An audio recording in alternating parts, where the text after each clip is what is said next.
Danas završavamo serijal osnovnih poteza. Radimo treći i četvrti potez koji su sa muzičke strane ukrasi, dodaju izražajnost i ljepotu guslanju.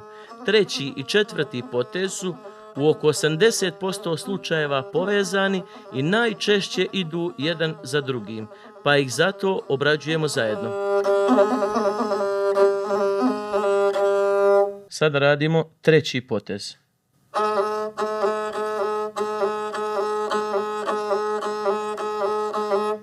Blago popustite prst da ostane na struni i da proizvede ovakav ton.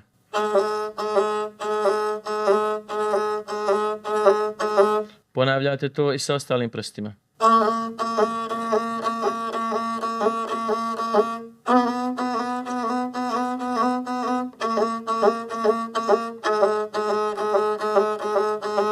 Krenete sa gudalom, a zatim napravite jedan blagi trzaj prstom.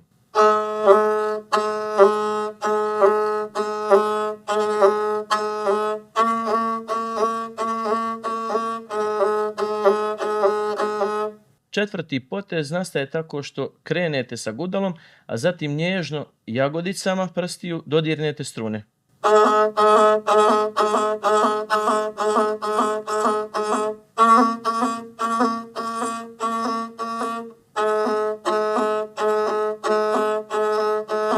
Kada ove poteze uvježbate pojedinačno, možete ih spojiti, a to izgleda ovako.